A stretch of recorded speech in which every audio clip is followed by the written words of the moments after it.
The cover of My Friends Call Me Monster is wrong. What are you talking about? The egg is green and the creature inside is pink, but in the book, I believe they are described as green creatures. Are they not? Paul, are you really starting this, Paul? Are you really doing this? No, we're going. I'm sorry, but they lied to us on the cover, and I don't like that when that happens. I legitimately have written down a note that I think this is the most accurate Goosebumps cover we've ever had. It's accurate in some senses, but inaccurate, I believe, in color. I think they were green. I'm going to have to Google it. I'm going to have to go inside the book. I know the yolk was yellow. The yolk was certainly yellow. Ew, it was snot yellow. Yeah. Tasty snot yellow. But like we have covered on the podcast numerous times the process of RL comes up with a title first. Of course. It seems like the wonderful Tim Jacobus, whoever did this art. This was not him. Does art based off that, and then RL writes the story. But usually he doesn't like check the art. He usually is like, whatever, Here it is. This is like the paragraph where it described this. The scene was like, this is exactly what was on the cover. No, Chad, because here's the sentence that I'm about to read. And I stared in shock as a glistening, wet, green arm poked out of the egg, dripping with yolk slime, yellow yolk slime. But it's not right. They got it wrong. That's what happened. No, it's great. It's a pink arm on the cover. Maybe it's covered in placenta. And RL just neglected to mention the placenta. Or the editor took it out. Maybe there's a lot of placenta talk happening. Maybe it's covered in pancetta. Ooh. I guess they would. Do, like, normal eggs have placenta?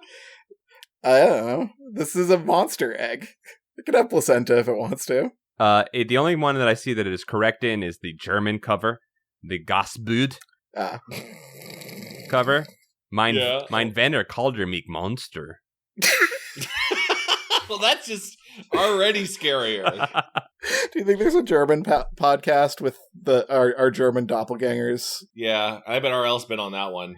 Reading things in a southern accent as a joke. Whenever someone that isn't American does an American accent, it's always southern.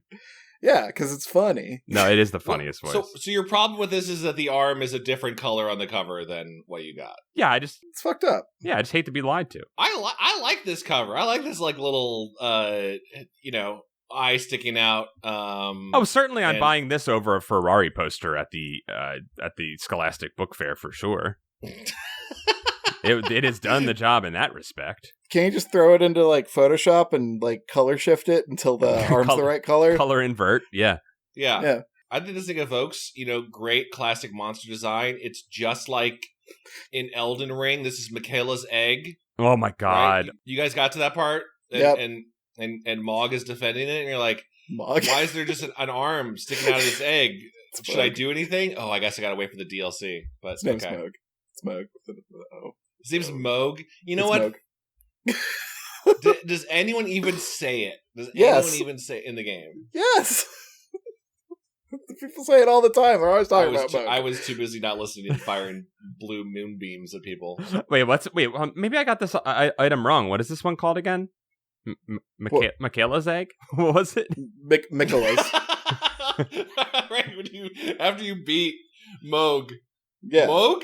Moog. After you beat Moog, he's like, you defeated me, but take care of Michaela's egg. And then he points and gestures to this big old egg. Oh, Elden Ring. I was thinking of Skyrim. Yeah. Sorry, my apologies. I was thinking of Skyrim, and I was thinking about the gem that you pick up in that one. Like there's like a little shack, and if you walk into it, there's a treasure chest, and you pick it up, and then you like walk away, and a voice starts talking to you inside of your head. What? Yeah. Oh, is it because it's a soul gem, I'm guessing? Yeah. No, you're thinking of like Azura's thing? I believe it's a gem, isn't it, that you pick up? Or maybe it's a ring. Yeah, it's like a rock and you can put souls in it. Oh, it fucking sucks. It's scary. It's cool. It was really cool, but I was very, very high. And I was playing with headphones in the dark, and when that disembodied voice was like, it started talking to me like in my ears, inside of my head. Didn't like it. Scared me. Did Skyrim come out like 15 years ago? Yeah, oh my god. I think, they just keep releasing new Skyrims, so it's really impossible to determine when Skyrim first came out. It's come out every year since it came out. I think, I don't know if you're joking, Paul, I think it genuinely No, I do believe that. Yeah, we don't have to talk about the cover anymore other than the fact that the scary arm, that is the wrong color, is next to a sword. Missed opportunity to have the monsters have swords in this book. Oh, I never really noticed that sword. Yeah, that is the handle of a rapier or something. I thought we were dealing with creeps, if I'm being honest. Yeah, me too. I mean, we are. I mean, if you want to get to it, this is just the plot of Calling All Creeps. Yeah, okay. Yeah. So what's up with that? Why isn't this just a Calling All Creeps? Because this is my friends Call Me Monster. Call. Wait. It's in the title. Oh my god, it also has calling in it. I never even thought about it. Oh my god. We're blowing this thing wide open. This is published in 2009. Yep, welcome to Goosebuds. Welcome to Goosebuds. Wow, I don't know if we had any banter before. No structure. No structure today. No, I'll save this. Welcome to Goosebuds, the hard-hitting podcast where we give the works of R.L. Stine the critique they deserve. I'm one of your co-hosts, Chad. I'm Paul. And I'm Kevin Cole. Fuck you, Kevin. Fuck you. I know exactly that you did that because every time I say my name, my full name, and then you guys just go Paul and Kevin and make me feel like a fucking idiot. But it had a lot of sexy impact when I did that. That's how I feel. I'm Kevin Cole. It was the like kind of sassy daddy smackdown that you put on Chad that gave it the sexiness. Jesus Christ, I felt just like by that.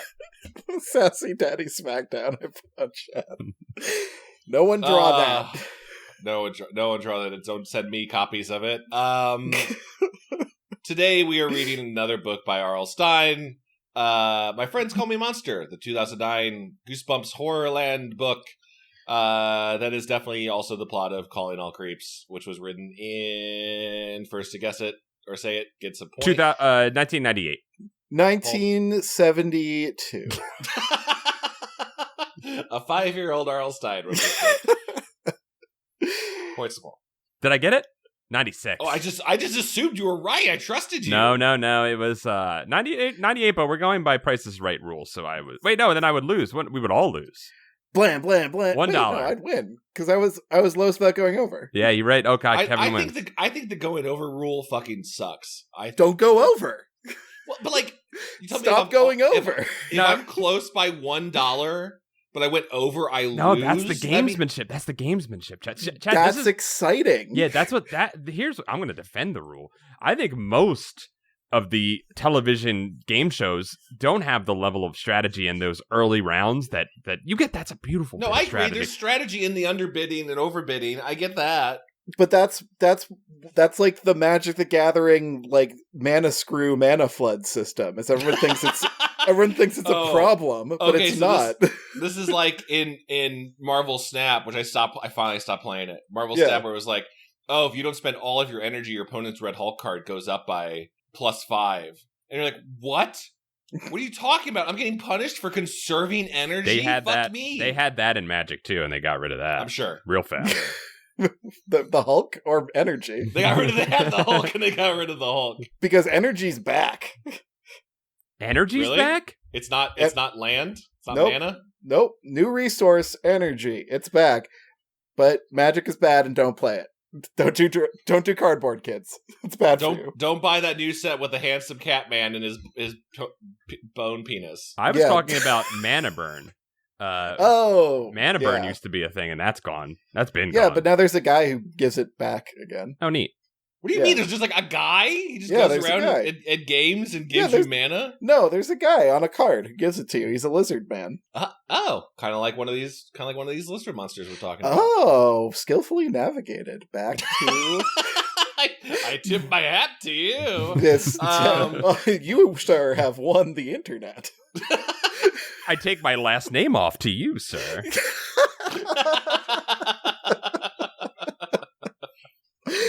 My Friends Call Me Monster is a bad book about a bad kid who sucks, and his two friends who would suck if they had personalities. I like Monster, mostly because I imagined him as Chad. I saw Chad the whole time because he was a big boy, like a much taller boy than all the other boys. And I was like, okay, well, that's Chad. And he was sweet. He defended his friends, and when he got angry, he was never angry at the world. He was angry at the direct evil forces going against his friends, and he used his power. To defend them. He kind of hulked out for a moment. Yeah, I don't want to make this about me. You should. But I did also associate with Monster. Michael Monster Monroe. He's called Monster because he is a big boy. Yeah. I, in early ages, was called Beast by my friends because I was a big boy. And I had glasses like Beast from X-Men. And they're like, you're a gentle giant, but you're a big man. And they all called me Beast. And I was like, that's kind of endearing. I also feel kind of horrible about myself, but I'm Beast. And so I associated with Monster here. In this I thought people called you Chopper. No, that was one summer at a Bible camp retreat where I told everyone in from different states my name was Chopper, and they all accepted me who they are. But in South Bend, Indiana, I was known as Beast. Okay, all right. Chopper was cool. I really wish I could have. We could still make that happen for you. I could start just like telling people my name is Chopper now here in Los Angeles. I could just see how that goes. Would you be Chopper Quandt or Chad Chopper Quandt? CC Quandt. Chad Quandt. CC Quandt. I already have C as a middle initial, so that's actually a really great writing name. How come did your representation ever say that you should do that? Be called CC Quandt? I thought about it because I thought Chad's not a very good name for like inspiring fantasy or fun worlds, right? You're like, oh, a guy named Chad wrote this? Fuck that. CC Quandt that's getting you in Targets. You're going to be selling fantasy books in Targets with that name. Paul, I've genuinely had this thought, and I'm doing it now. I'm changing my name. All right, Chopper. I associated with Monster. You should. I also associated you, and I think I always have associated you with this character, and I didn't realize it. Mikey Bloomberg from Recess. The big boy. Off. I was like, Michael Bloomberg, the financial. No, fuck that guy. No. Mikey Bloomberg from Recess. Another extremely tall boy. That's who Chad copy pasted onto his character sheet for. Oh, that's right. Yeah, because kids used to call me Mikey from Recess. They used to call me that. Oh, I'm How sorry. many nicknames did you have? I mean, Kevin, I was a 6'1" middle schooler. Any name for a big man, they gave me all the time. Do you think this had lasting effects on you? Absolutely. Absolutely. Can I tell you guys I just found out? So, like, I'm sorry to make this about me. When I used to play football, because I was a big football boy, my coach always called me Hoss. Yeah. And how many nicknames did you have? Did anyone call you Chad, or were you just? No one ever called me Chad. They'd call me Hoss, and then the coaches would kind of laugh about it, but I thought it was like an endearing name. Like, yeah, like a big horseman. I'm a big horseman. And I've just been recently listening to, shout out to a great podcast, Bananas for Bonanza, a comedy podcast where they recover the 1940 show Bonanza. One of the main characters named is Hoss, and he's just a big dumb idiot. Like, and I realized my football coach was calling me big dumb idiot this whole time. As I don't took, know. Head contusion. No, they were definitely laughing at the reference. I realize now, and I was like, oh, I'm taking head contusions for you fucking idiots. Like, fuck those guys. I feel like Hoss is just a classic dad name. Like I think so, but I think the root of it is this character from Bonanza. Got it. Well, my nickname for you is Longfoot.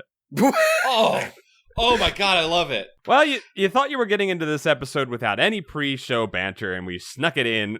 We sandwiched in there a little bit after we started to talk about the book. Inverted banter. This is the banter haters' nightmare.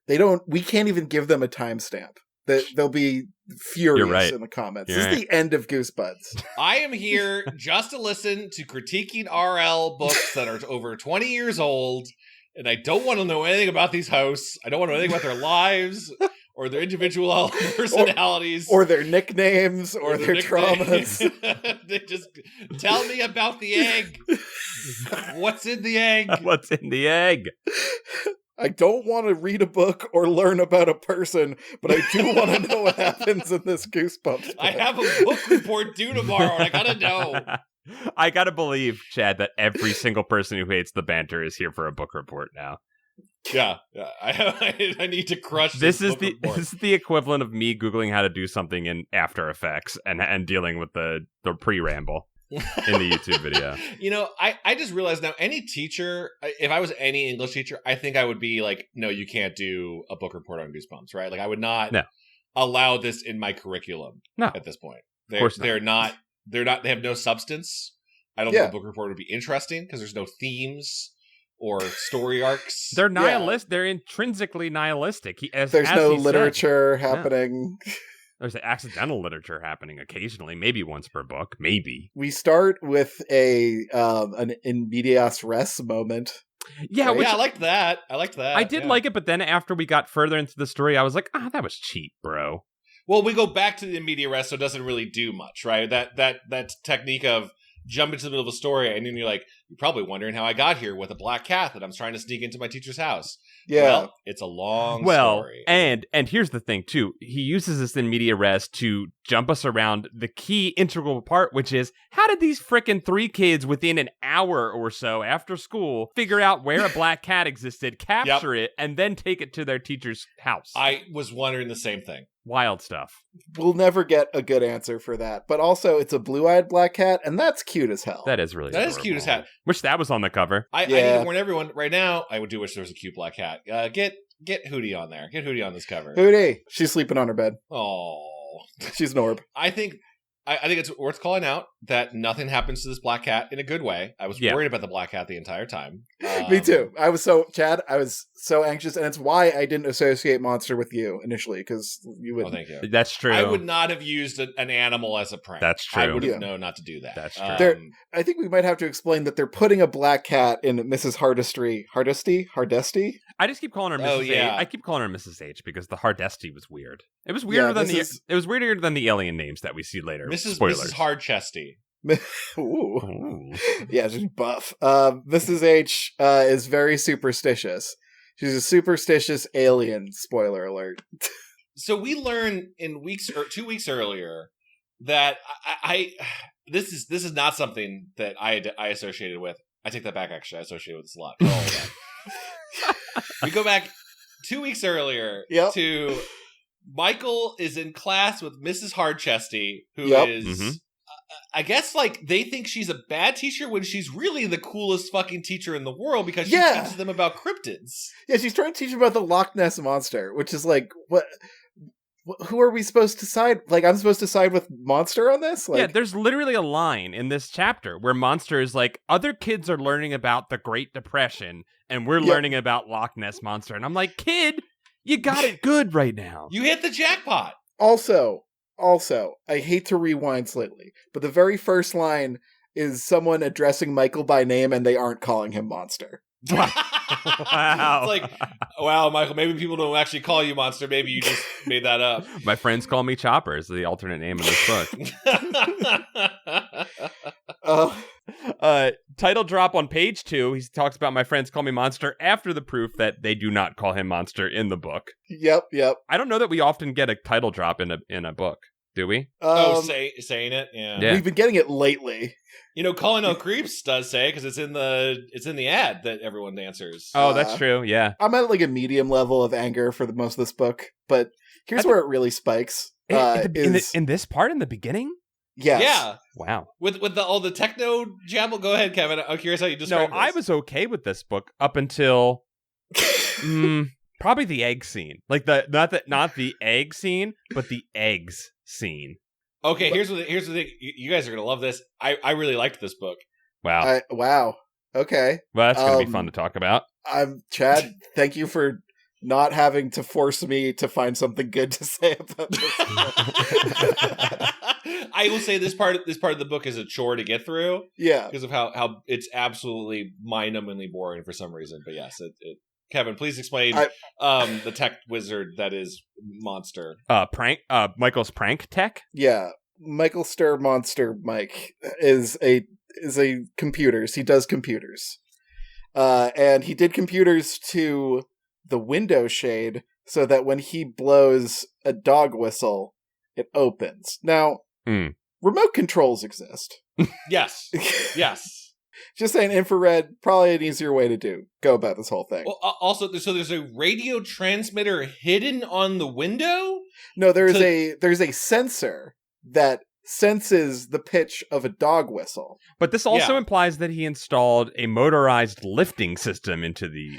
And a Raspberry Pi to make these two things communicate to each other. Yeah, because I don't think dog whistle activates a sonic frequency sensor that there would have to be at least a latch mechanic you've installed, right? To hold the shade blind. And all of this is so small as to be unnoticeable by the teacher. Yeah, the teacher is like frustrated. Like, I can't keep closing this blind. What's happening? Can I share the better version of this that I did in middle school? Sure. Oh, yes, you did you did a tech prank? Yeah, Trevor, teacher's insane. I feel a little bad for the teacher. It was a bad school. But we learned that we had one of those like very basic iMacs before they had the cool colors on them. Mm-hmm. Uh-huh. That if you opened up Simple Text, which was like a text-to-speech program, you could type anything in it and then set that sound to be the default sound for essentially like an error sound on your keyboard. Yes. So when you raise the volume to maximum and then you push it again, it'll do a little like doink. Can't go any louder. We realized you could set it to be that doink, but also delay it by minutes. Oh, boy. So what the class did was be like, oh, hey, Mrs. S, can I go to the bathroom or the pencil sharpener or whatever? You go, yep. You walk by, and then as you're walking by the computer, do one quick little, and the computer's screen's off, so they have no idea. You push the volume button one time, and you walk away, and now you have a ticking clock, and 10 minutes later, a Simple Text will start singing, hello, Mrs. S, how are you today? And like, you can't stop it. You can't, I guess you could unplug it. But absolutely drove this poor teacher insane. So what you're saying is, Chad, is you made a Hatsune Miku time bomb out of a Macintosh computer and used it. Yeah. So Monster's not doing anything nearly as cool as that. I think Mrs. H, here's my favorite thing about Mrs. H, is I think she's breaking the rules of the separation of church and state for Satan. She's doing it in a pro-Satan way, and I love that about her. Please elaborate more. She's doing black magic in the school of church. We're just assuming this is a Catholic school. I don't know I don't know why I'm saying school of church. She's doing it in school. She's not allowed to. She's performing her rituals and arts. She's throwing her witch's powder over her shoulder. She's saying prayers and incantations. Wait, this does not happen in the book. She has powder. Up. She has black powder. She has black powder she throws over her arm. I was like, well, yes, she has black powder.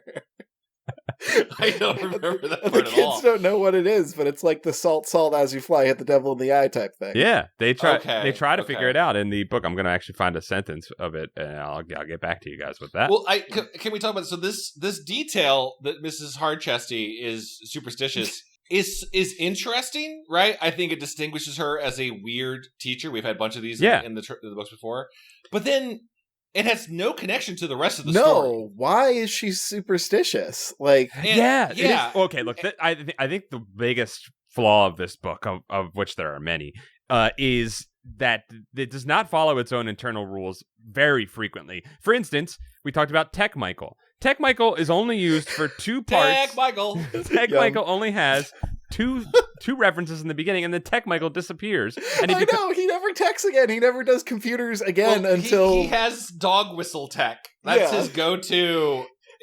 It's that one trivia tidbit of like, hey kids, did you know that there's a sound that only dogs can hear? We're gonna make the entire book about that, dude. And then they have in the very beginning chapter, in the flash forward chapter, at the end, he's walking up the stairs. So they go into there and they try to drop the cat into the basement, thinking it'll be a fun and scary place for the cat to scare their teacher.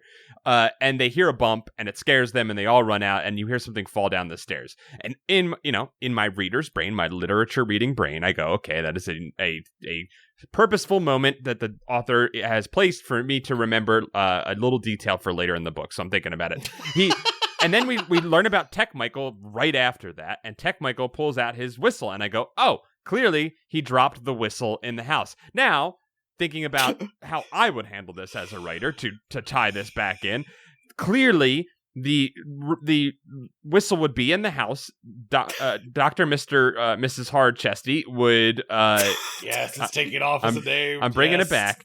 Would find that whistle and be able to use it as a gotcha moment for Tech Michael. but she does not do that. That's not how it works. It just comes back later as a weapon for Tech Michael to have. So Tech Michael does get to come back, but not out of any character motivation, or not out of any character choice. It's purely out of happenstance. What? Whistle Michael comes back. Tech Michael doesn't come back. I guess you're right. It is just Whistle, but no, that is a detail. He really starts us off as the most complex. It's sounding like the complex Goosebumps character we've had. A big kid who's also got a big brain and loves defending his friends. You know, really just anyone similar to that in real life probably was a real cool kid. And I'm ready to say it's the Don Quixote of Goosebuds we got going. So I just want to I'm so stuck on, and I guess we can kind of explain the story part of it is the kids, and why we say there's two other friends, yes. Daisy and Dwayne. They kind of start off like they're going to be really complex characters. They are nothing. They are. Nope. I don't even know if they're props. There's no room. There's no room for them because we're saddled with Michael. I'm sorry, guys. I don't like Michael. I don't think he's Chad worthy. No. He doesn't live up to the Chad name for sure. No. But this story could have probably been told without Daisy and Dwayne even existing based on structurally plot. I don't think you need them. I'll stop you right there. This story probably shouldn't have been told. The world is worse for this story. Yes. This is a waste of everyone's time. The writer, the editor, and the reader. The crazy thing is this book pre-wasted our time because, Chad, you weren't even here for it. In the last book, we read the Horrorland segment. So for those who may not know, in this Horrorland series of Goosebumps, there is a opening story, which we're talking about right now, and then a Horrorland story afterwards that is an anthology. Well, the anthology stories mix into this, which is the serialized story that runs throughout them. Michael is introduced in the last one, so we get Michael beforehand, and he pre-wastes our time. Only now, I think it seems like he is going to maybe be the main character of Horrorland. It seems like they're setting that up. It just changes based on whatever book you're reading, though. It's like, I'm now the main boy of Horrorland, and then they just kind of get... I get you. You're right. Chad, you're 100% right. Because I felt like the way they left him at the end of Horrorland, I was like, oh, we're going to dive into his story next. I think you're right. I think we're going to go right back to the BS. New kid shows up, and we are being told that all these other kids disappeared, and nobody knows where they went. So the part that I'm really stuck on, and I think maybe it's just worth explaining the plot part so we can get into it, is the kids go and hide, and they're like, oh, Miss Hardchesty is home, quick. And while they're holding the cat, this wonderfully behaved black cat, so well behaved, does not mew at all while it's being held by an animal person who doesn't know, and they're hiding from a weird monster lady. Chad, I'm sorry to butt in on you here. Yeah. You were doing the right thing, which is moving the story along to the actual portions that matter. And move the story forward. We still have characters to introduce. We have characters to introduce. Who? Forgot the fucking principal. The principal, Jesus and the principal's important. And the dumpster. And the dumpster scene. We have to talk about. Oh my god! That dumpster is so unimportant. I forgot. Please explain the dumpster scene is hilarious because it is purely there. It is purely there for a gross out sequence. It is one of the nastiest, and it's effective because it's disgusting. Yeah. The kids get in trouble for their prank. The teacher, Hardchesty, never understands that there is a audio signal on the window. They just see Michael drop the dog whistle. And she puts it together. She puts it together. There must be some sort of sound-based mechanics going on. You're in trouble. You're going to go to the principal, Mr. Wong, who looks like a frog but is the coolest dude, and he dresses like a zoot suit. He just stops by. He's there to help almost. It seems like he's cool, but then he can't do anything to stop Hardchesty. It's wild. This sequence is wild because she gives Michael detention, when she says I can't, and she gives him Saturday detention too, which is fucking. That's insane. That's the highest. That's the worst you can go. Besides expulsion. Besides that, you're going the highest level of detention. And Tech Michael's like, my dad's going to take me to the computer expo. Well, there's that too. But that's right. She wants him to stay after school, and he says, I'll miss wrestling practice. To which Mrs. Hardchesty responds, I want you to wrestle with your thoughts, which I thought was a good comeback on her part. It was a good comeback. And then the Wongster comes in, as they call him, and tries to shut it down. Mr. Wong walks in, and he looks like a toad, but he's cool. All the kids think he's cool. He tries to talk her out of giving them detention, and then he severely misunderstands the power he wields as principal of the school and lets her overrule him. And it's like, sorry guys, can't do anything. I am the highest power in this building, but can't do anything about this. So, was anyone else getting Hardchesty's a witch, Wong is a frog Wong's like her familiar. He's like a frog turned into a man. Oh, yeah. Was anyone else getting like that vibe? No, I clearly there's something weird about these people, but I could not figure out what. And I know there's a big egg coming up, because I saw the cover. You know what, Chad? It's funny. I didn't even think about the egg. All I was thinking about was that egg. Yeah. There's an egg there somewhere. So Michael, Daisy, and Dwayne get sent to the dumpster to root around in the trash for nothing. And it's all to recycle. It's really important to recycle and separate recycled cans out of the trash. Yeah, here's the thing she says. This is what she says. She says, because she's yelling at Michael, and then he comes up with a really good snap back at her, and Dwayne and Daisy hear it and laugh. They get detention for having a sense of humor, and then they all get sent to Saturday detention. Well deserved. You got to nip a humor sense in the book. Yeah, stop that shit. It's dangerous. You can't control a kid with humor. They get holy shit, dude. you know it's true. I know you're right. So they get community service, according to Mrs. H. But her community service is her neighbor's house, where there's a dumpster for some reason, a soupy dumpster they get sent to, and the community service is dumpster diving so that they can get recyclables out. I assume so that she can save up the pennies by putting them in. She can get her quarters and dimes. Oh yeah, there's never established a bin or a pickup plan. It's just get recyclables out of here. No, it makes sense, guys, because individual action caused the climate crisis, and so individual action will get us out of it. Yes. It's not giant companies polluting at scales that individuals can't comprehend. It's because you're not separating out your recycling that's going in the trash anyway. So slide into a soupy dumpster and get digging is what she says, and it's what we all should be doing as humans to solve the climate crisis. That's what Al Gore wants us to do. These kids are falling over. They're getting... the description is that their clothing is becoming soaked in soupy trash. Yep. Can you imagine the smell? But worms in their hair, even after multiple showers. Dead raccoons bumping into their legs. Yep. It's cool, it's the gross out that you kind of expect from a It's Goosebumps effective. book. It is evocative, effective writing. It's effective writing. I think actually the grossest part of the whole thing to me is when Wongburger comes by and he's like, and he's like, "Hey, what's up, kids?" And he finger guns them. He's like, "I brought you candy bars," and he gives them candy bars in a towel. But they're eating candy bars in the trash. So I'm like, that's gross. That's real gross. You save that candy bar for later. You put it off somewhere nowhere near where you are. Or you hang it on a string or something so they don't have to use their hands. He just feeds them. Little fish. Yeah. But he's like, all right, cool, I'll go. And he moonwalks away. Good job, kids. Yeah. And then they're like, wow, Mr. Wong's so cool. And then RL continues to involve the senses with the dumpster, and that's good writing. It's effective writing. Mm-hmm. We all agree. I don't know. I don't remember this sentence, but I have written in my notes, in quotes, garbage bugs. Garbage bugs. Oh, they describe garbage bugs were in my shirt. Yeah. Yeah. They make it through by saying garbage day to each other over and over again. In the funny way that we all say it to each other. Yeah, in the funny way that we all say it. And then Monster's like, I'm mad and I have an idea to get back at Hardchesty.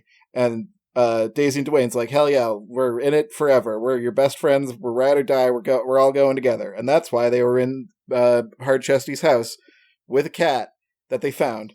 And the cat has no known owner, which means... I don't know what that means. Does that mean they don't know? It means they stole it. It means they stole it from someone's yard, is what I think. Well, they used this verb. They say they gathered up the cat.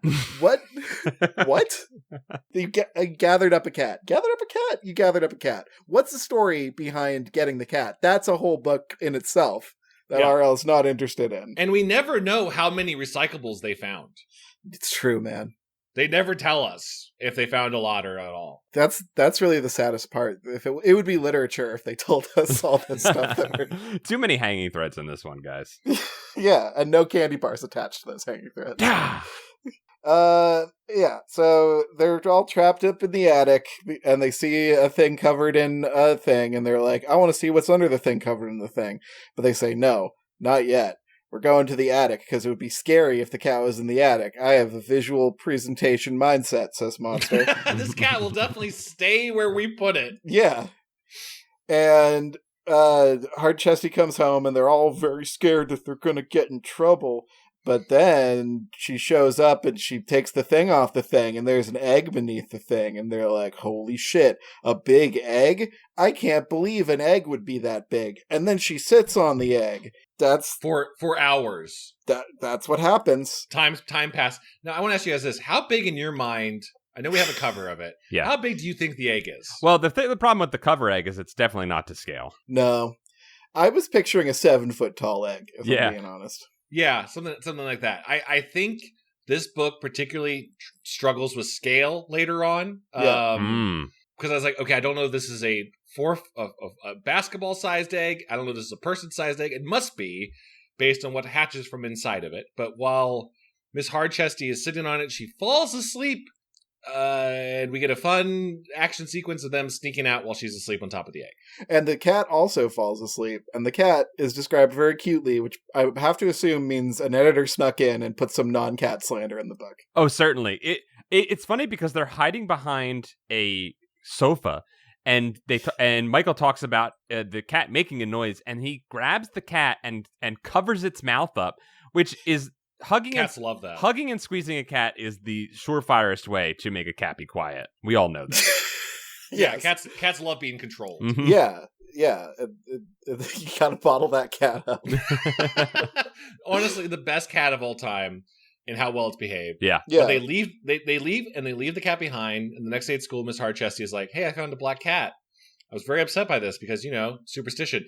I don't know if we ever know what happens to that black cat. We don't. Black cat exits the story, but I want to believe that the cat just fucking got on a bus, and a bus going to anywhere, man. She totally didn't feed it to her monsters. That black cat got out of there. Yep, that black cat, that's where his story ends, but some say that's where that black cat story begins, because he's got his suitcase and took the midnight train going anywhere. That cat is the cat from Sabrina the Teenage Witch. It got famous and rich. Oh, and that became Salem. Mm-hmm. Wow. And he's voiced by Norbert from the Angry Beavers. That's sick. I love that. Did not know that. Is that Dean Norris? Is that who it is? I don't. That sounds right. You won't be able to unhear that Norbert and Salem are the same voice after you learn that. Okay. So I'm looking up who voiced Salem the Cat voice. Yeah, I'm here. Not that new Netflix series where Salem the Cat was barely fucking in it. Nick McCoy, whose face looks exactly like the Angry Beaver's face that he voices. Oh, yeah, Nick McCoy. Wild stuff. Nick McCoy.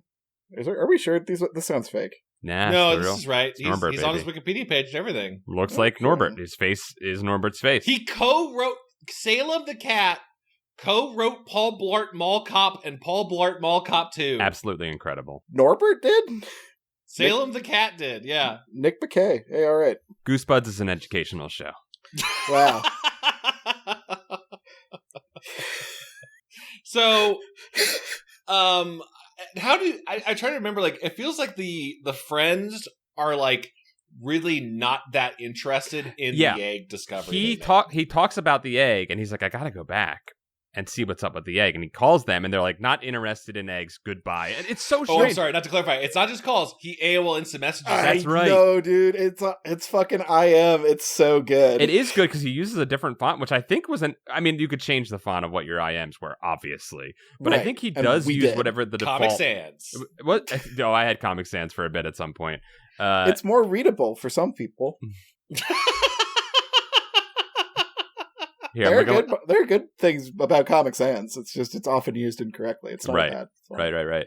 I'm trying to find out what the original font was, but I can't. Yeah, well, in AOL Instant Messenger. Yeah, I think it was Courier. Was it? Probably. I think it was Courier. I think it was Courier. At least mine was courier. Well, so while you look this up, this is a really important fact. I think the fact that the kids were so dismissive, they like one line, shut it down. You hear the door close, that they're leaving the buddy chat sound. They are so not interested in wanting to go back to the egg that I was like, oh, well, they're aliens or whatever. Like whatever they are, they're bad because they're not just even like, I don't know. They were so dismissive of it, but nope. Just turns out they just didn't have the idea to go. They just didn't want to go. God, we're ways away from IM time. We got it. All right. Do we want to just like blast through a couple plot points? Did I skip the IM time? We're like pages and pages away from the chapters away from IM time. Really? That was the IM time. It's like we gotta go back, and they're like, we don't want to go. Yeah. What the hell happens between then?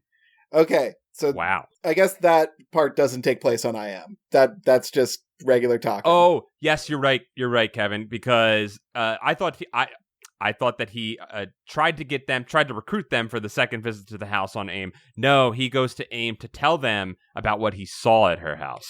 That's right. So Michael goes back alone to stake out the egg, and then she's like, will she hatch the egg today? And for pacing's sake, yes, she hatches the egg. He also says, quote, I wanted to feel the egg. Yeah. Was it warm? This is the only, I know you want to pass, this is the only like scary part of the book, I think, in a way, the Junji Ito-esque way it's described. Yeah. As, I'm trying to find the page I had for it. My head jerked back when I heard the loud crack. My muscles tightened. I blinked several times, trying to wake myself up. Another crack, louder this time. Mrs. Harchesty's eyes bulged and a smile spread over her face. She turned her body around, wrapped her arms around the shell, and slid down to the floor, which is very funny to imagine. Crack! Mrs. Harchesty pumped her fists in the air. She let a happy cheer. I thought while reading this that RL maybe had watched the movie Possession. If you've not seen the movie Possession, check it out for a freaky good time. In my mind, Hardchesty is Twitch streaming the egg hatching. When the egg finally cracks, she gives a big "Let's go, let's go, poggers, let's go." Over in the chat's like, "Oh my god, I can't believe I was on when the egg hatched." clip. Everyone's clipping it. Yeah, and we see a scaly green clawed arm. Green claw emerges. Also, fuck off. RL's like, no, I think it's green, not red. Like he just changes it to Control F, Control R, man. Right? I don't know if Control R is replaced, but Control F, find and replace, baby. Replace all green. They're on the red grass. Okay, so there's a lot of the monster going, ugh. The noises, the sequence after it hatches, so it breaks through. And you're right, Chad, this is a really gross and creepy scene, actually.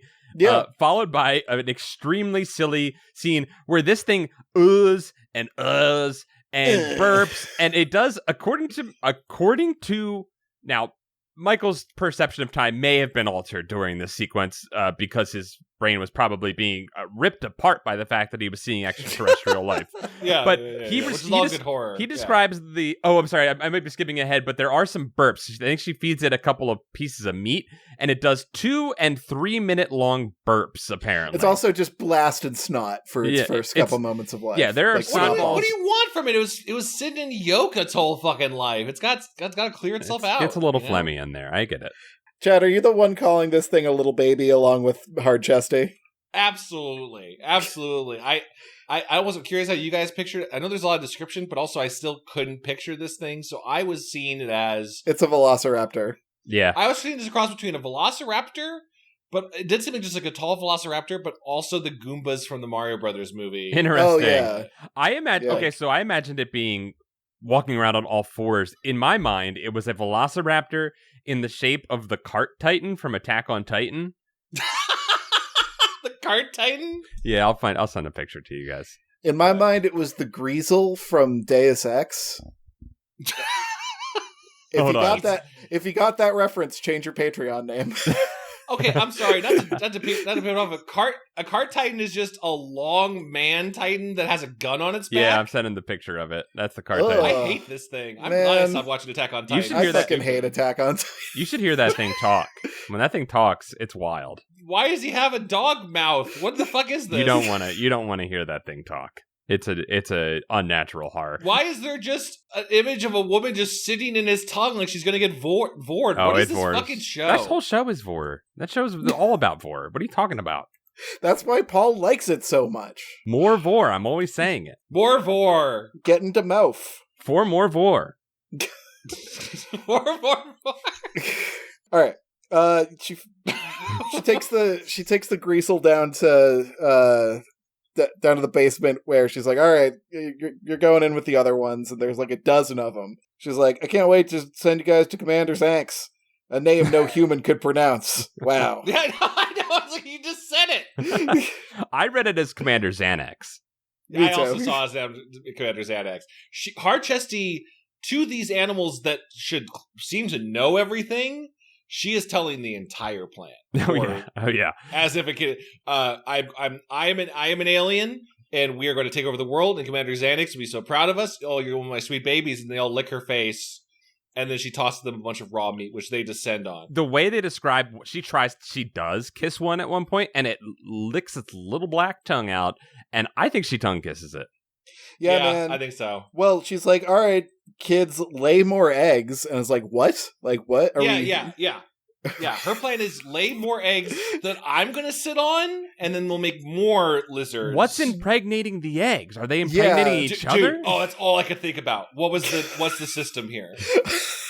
I mean, I could think about other things. What came first, the egg or the hard-chesty, right? Like, that was the... Oh, we'll get to that, Chad. Because, the system is very flawed. Yeah, there are some inconsistencies in this logic here. Monsters rule. Monsters rule. But this is just, again, the plot of Calling All Creeps, right? Is uncovering an alien race is going to take over the world by making everyone else into creeps. Yeah, but they don't say monsters rule out loud multiple times in Calling All Creeps, which is what is probably the saving grace of this book. Oh yeah, there's a couple times there was a few like I had riot bus vibes from this group of lizards all just chanting monsters rule. Yeah. And like she's saying like they're calling themselves monsters. Did they not see themselves as the heroes in this story? Yeah. They don't even have a cool name for themselves. Like we're the flea flax. I mean, they have names in that awful name. We find out Miss Hardchesty's name is Hyborg Zrooks. Now, as a writer, I would think, as I'm coming up with a cool alien name, and I'm kind of like just riffing with syllables, I'd be like, Hyborg, that sounds cool. Well, that sounds a lot like cyborg. It's also like a name a human could pronounce. So a name a human could pronounce. Should I change it? Nah. Here's how you make it cool. If it's a name a human can't pronounce, she should say it, and then Michael should try and say it, and then he vomits. And every time, why would he try to say it? Every time he tries to repeat the name, I love that. Every time he tries to repeat the name, he vomits again. Your body can't comprehend. The sound is like that creates vibrations within his body that makes him vomit. It's a green note. It's a find replace red note. I love that, Paul. That's so good. He just keeps trying. He just keeps trying at all times. Like, I got nothing left in me. He's just he's dry heaving, trying to say her name. He's even trying to type it on AIM, and he's getting sick. And crucially, he took no pictures. Well, and my God. He even practiced. He practiced with it. Well, is that this part? That's later. That is later. That's right. Because so he goes home, tells his parents. They don't believe him, of course.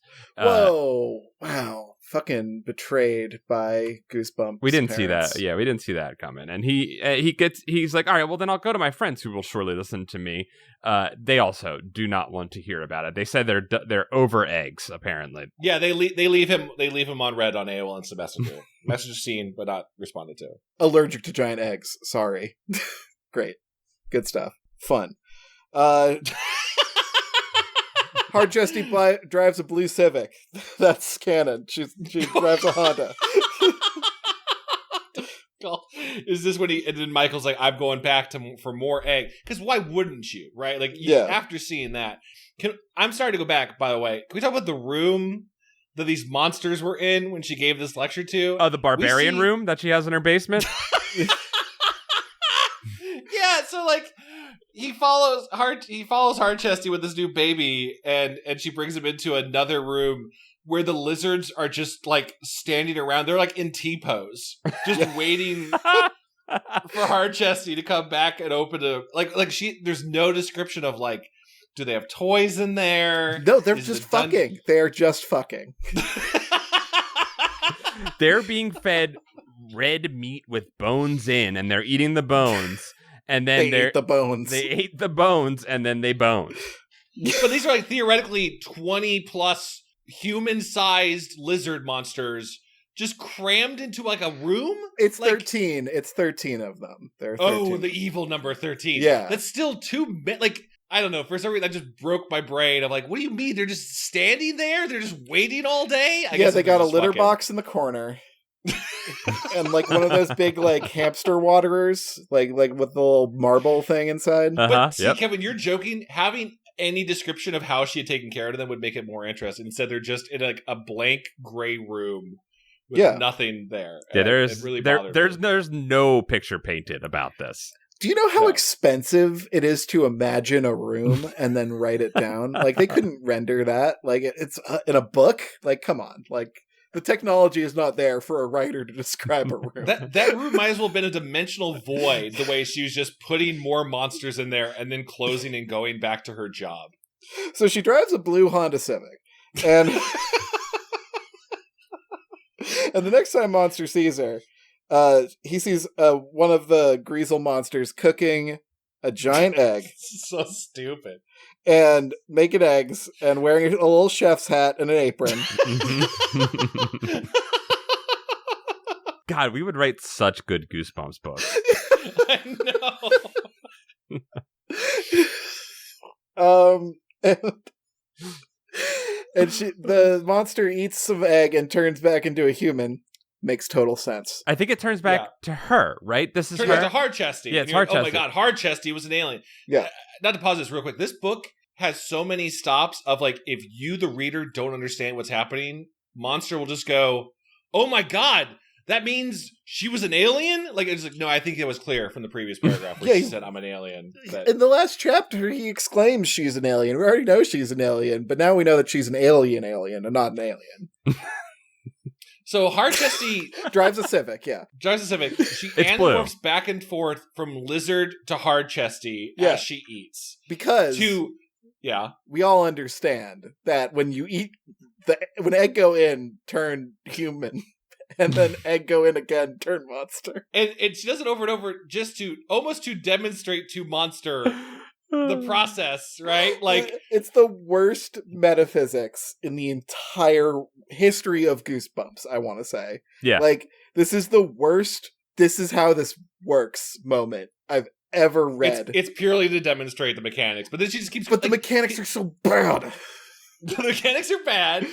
And also, like, I guess she needs eggs to eat. It should at least be something other than eggs that she eats. Like, can we just like divorce it from the egg? We're already dealing with egg ideas, big egg ideas, literally, and I don't want to deal with small egg ideas. Alice in Wonderland is right there with like one makes you smaller and one makes you larger. One makes you larger, the other makes you small.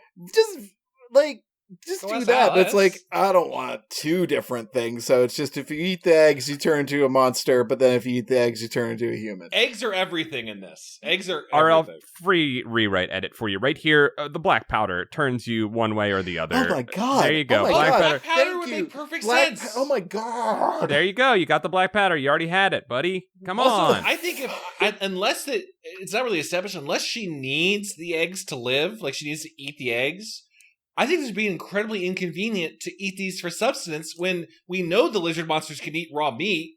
So just like transforming back and forth, that's incredibly inconvenient. It's got to hurt a little bit. Oh yeah, it sounds painful. Here's the thing. Here's the other thing. Okay. The pipeline is pretty fucked up. There's no scaling up because she's the only one hatching the eggs, right? Mm-hmm. So it doesn't matter how many monsters are laying eggs. She can still only hatch one at a time. Yeah, the factorio of her operation. She didn't scale properly, you're right. Yeah, there's a bottleneck, and it's her ass. But also, like, why can the lizard monsters not hatch their own eggs? Like, she wants them to make more eggs. Yeah. I'm sorry, but we need to make a t-shirt stat that says there's a bottleneck and it's her ass. At least a bumper sticker. Also, she doesn't seem to lay the eggs. No. We don't know how the eggs work. They haven't explained it to us. We know how eggs in our dimension work, right? Yeah. I hope. We're given such intricate detail about how eating egg equals flipping back and forth between human and monster, and not how the other eggs work that are creating the invasion of aliens. But also, is she eating her own eggs? That's bad for her, for her plan. It's right? another now she's created a second bottleneck. I mean, chickens do that, but you don't want them to do that. No, of course. And if I was a ruler, I'd be like, well, I can't eat this. I shouldn't eat this resource. This is valuable. Because it takes more energy to make an egg than the energy you get from eating an egg. Right. And also, if she's already made plans, we've heard, to turn the rest of the school and the world into monsters. So, you wouldn't want to eat that. That's your war weapon. Right? Yeah. You'd at least want, a sauna or, some kind of, incubation room or something. Right. They didn't even describe, the attic being warm. Sorry, Kevin, I didn't mean to cut you off. That would have been a detail. It's gross and musty up here. Why? What if there was a detail where this is just a thing that she does to, have a bespoke monster every now and then, and there is, a big incubation room that's just lined with eggs? Wouldn't that be, a good escalation? You thought there was only one egg? Yes. And then he, in the basement, finds the Resident Evil basement lab that is filled with rows, cool. rows and rows of eggs. As opposed to there's a closet filled with monsters just fucking each other all the time. And what are those guys for anyway? She has the egg ability to turn humans into monsters. What are the other monsters for? Yeah, it would be way quicker just to feed other people eggs and turn them into monsters if they still have their free will. Have a free egg breakfast on a Saturday at the school. Everyone's going to show up. I'd show up for a free egg breakfast. Free egg! Just free egg! Come and get a free egg! Free egg.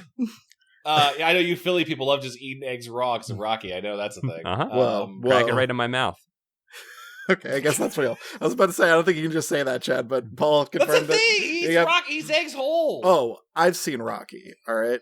He even eats the shells. He goes, crunchy! He goes, crunch, crunch, he says as he eats the whole egg. I do remember that famous line that won. I think that's partly why he won the Emmy. Crunchy, crunch.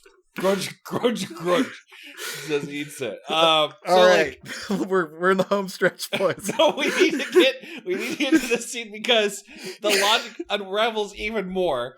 So Michael watches this and then basically gets spotted and pulled into the house by Miss Hardchesty. Mm-hmm. Yeah. And because he's socially awkward, he gets force-fed egg. Yeah, I know. He does nothing to fight against it. He just oh, it'd be really rude if I left. Yeah, that's the only thing keeping him there. It's bro, you're in a war with this person. Yeah. You also know for a fact what she is. If there had been a level of I don't know what her role is. Well, guys, maybe I could trust hold her. on. In Michael's defense, if he hadn't been learning about the Loch Ness Monster and had learned about war instead, he may have learned how to fight a war. She's also very clearly on to him. She goes I thought I saw you, i.e. I thought I saw you watching me eat eggs and turn into a monster. Come on in. Just fucking leave, Michael. I have to leave because I saw you eating eggs and turning into a monster. Right now, it seems like she has the proportional strength of a human. Yep. But eats the eggs, so he transforms into a monster. Yes. Right. So now we learn that there is a much simpler and easier way. Maybe. Okay, I'm gonna tie it together for RL. He didn't explain this to us, but I just figured it out. She has her monster fuck room downstairs, so that they will have sex, create more eggs, which she can now use. Now the Factoria has spread out, and now she will use those to create egg breakfasts to serve to the world. Sure. So I gotta make a diagram now. I'm sorry. Yeah. So please. So okay. Makes fuck room. Monsters have sex in there. Eggs become plentiful. Eggs are no longer needed to be hatched by your ass. Ass is no longer the bottle cap. Ass is no longer the bottleneck. And then you can use those eggs to create free egg breakfasts that you can feed the world to turn them into monsters. Bingo bango, you've taken over the world. No, now I agree with you, Paul. That plan makes perfect sense. Yep. Except flawless. After Michael, the monster, has been turned into a monster. Not fully. I don't think at this point. Oh, he's not fully? No, he only eats enough egg to turn his, I believe, halfway of his body. No, he is fully a monster because he has to interact with the other monsters. Yeah. This part's important. He has to. He is fully turned into a monster. Right. Michael has been lost. His story is over. Yep. Yeah. He is now one of the monsters. Michael has turned. She leads him down to the basement, and he does nothing to fight back. I don't think there's a moment of him going, ironically, now I am a monster. But he's too socially awkward to stop. It's almost kind of like, well, it'd be rude for me to leave. So he goes down and is led into the basement, and she puts him with the other monsters. And she understands that he understands that the other monsters don't like him, and they dive upon him. They set upon him even. It seems like Michael has full control of himself in this scene. Yeah, he just purely is going down out of like, well, it'd be rude. So yeah. Her plan is to turn everyone into these monsters that have free will. How does that fucking take over the world? Oh, you're right. I guess Calling All Creeps also had this problem that you didn't really think about of like, well, once I'm a monster, I guess I'll just roll with the monster army and never fight back kind of thing. Yeah. I think I can bullshit my way through this metaphysics. All right, let me get out some paper real quick. Okay. Yeah. So here's a diagram that I've made. Okay. I don't.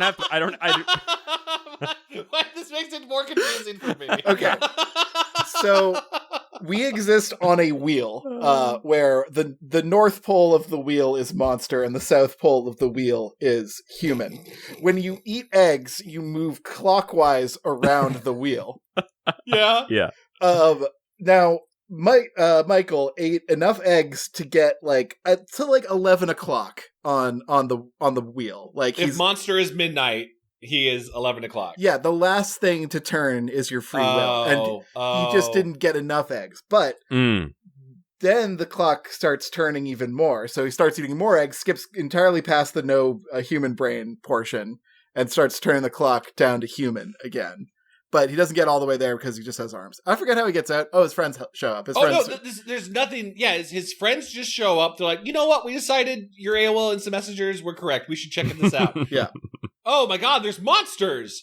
And then this is a trope in Goosebumps. I think it's been done multiple times of, I have been transformed and can't tell my friends I've been transformed. Of course. Mm-hmm. Michael, the monster, tries to talk, but all he gets is raw ruse. And you know, that could be an evocative kind of like, I have transformed and I can't tell my friends I've transformed. That could be a puberty thing. I have been turned into a monster and I must scream. Yeah, I must rah-roo. That's it. I have no mouth, but I must rah-roo. I must rah-roo. So he's like, I can't get them to understand me. Luckily, my friends are not trying to kill me on sight as they should. They should be like grabbing shovels and just destroying these monsters. Yeah, that'd be cool. It feels like the kids should be dead. If they opened a door to just 14 monsters, they're over. But it kind of makes these monsters a little endearing that they don't like ever really attack. Like they fuck up. Yeah. Michael a little bit, but they don't really. They kind of get set free, and they're like, "Okay, cool, we're gonna go find mom." No, they're like in a default T-pose state for most of the time until Hardchesty shows up. They're just kind of like in idle animation. Yeah, T-posing in their untextured room. So Michael's like, "Quick, how can I get them to understand it's me?" And he grabs the dog whistle. Yep. And he dog whistles at them, and he drops a bunch of things about how I was going to try and make a joke about how he's dog whistling modern day, what that term means. I can't make it work. That's fine. It's fine. Look at the podcast. The whole time in this, you guys, like, whenever he mentioned a dog whistle, I'm like, oh, that term means something different now. Like, that is. It feels like fairly low hanging fruit. I know. I'm glad we didn't do it. Glad I never had the desire to do it. But he raves his dog whistle around, and they're like, oh my God, that must be Michael, because Michael loved that fucking dog whistle. What's the one thing we know about Michael? Loves dog whistling. This whistle is like the Rosetta Stone for every single person to understand who Michael is in this book. And listen, I know we're in the Goosebumps universe. When you transform, your clothes also by necessity must transform with you. But it's like, oh, he's wearing a 3 Wolf Moon shirt. That's got to be Michael. Yeah. Oh, I presume Hardchesty stripped him, I guess. But I guess. Because he mentions finding his clothes later. I forgot about that. I forgot that he said that. I think he mentions like on a chair. So like, I don't know. I guess at some point during this, he put it back on. I saw an egg wearing my clothes, and I was like, Because honestly, any of this doesn't matter because all Michael does is push past them. Yep. And he runs back into the kitchen. He's like, oh, thank God Harchestie isn't about cleaning up her kitchen after making a meal. There's some leftover egg in a pan, and he scarfs it down. But it's not enough egg, so that he transforms back, but his arms and chest stay monster green. Yes, he has claws. Kind of cool. Kind of cool to be part monster. Yeah, this is kind of cool, and it sucks that we know that he doesn't stay that way from the last Horrorland book, where he clearly has normal arms. Well, right, I guess if he'd showed up and be like, "There's this kid here, and he's got green arms." Well, yeah, we'll talk about that. Yeah, but okay. He goes and he fights. He goes to Wong's house, I guess. Yeah, Mr. We Wong. must go to our principal. Mm-hmm. Yeah, remember he puts the pal in principal. We must go to him and warn him. Wong be egging. Yeah, Wong is on his 7-foot egg, sitting in Rodin's thinker position on top of it. He's on like a 19-foot egg. Like he's on a 2-story tall egg. In my mind's eye. Vaulted ceilings. He's sitting it on there like the thinker of Rodin. Sound asleep with his head on his fist. Yeah. And also, while they do this, when they leave the house, the other monsters follow them. Yeah, they're just like, and they're, where are we going? Yeah, but they're like not really worried about it. They're just like, oh yeah, we're being followed by a herd of monsters. I love this part because they are described as biting chunks of dirt in their mouths and then spitting them like dirt baseballs at them. It's kind of cute. They're kind of like ducklings. Like they're just kind of lost. Yeah, I had gotten Yoshi vibes from these monsters already a little bit. And This is very Yoshi behavior. Yeah, it's extreme Yoshi behavior, and they're pelting them with dirt mound chunks. They're getting dirt pelted all the way to Mr. Wong's, only to find out that Mr. Wong is Commander. What was his name? Xanax. Commander Xanax. Commander Xanax. And he's asleep on an egg. And Michael goes, "They call me monster, and I am a monster." And then he fucking suplexes both Wong and his teacher into the egg. Like that's not exactly entirely what happens, but yes, that's what happens now. Essentially, that's what he does. They drowned in egg yolk. Does Wong even say anything? Is he just like no? He says gurgle, gurgle, gurgle, and then he's dead. He's immediate. He drowns in like 2 seconds. Like, well, he drowns the egg. Like you said, the egg turn. And Mrs. Hardchesty, aka Hyborg, she comes in, sees him drowning, and dives in after him. Like, I guess out of loyalty to save him. But because they are in the egg, they transform back to monsters and drag each under the suit. Well, this is actually what happens. They transform into egg yolk, I believe. Right? No. Okay, go on.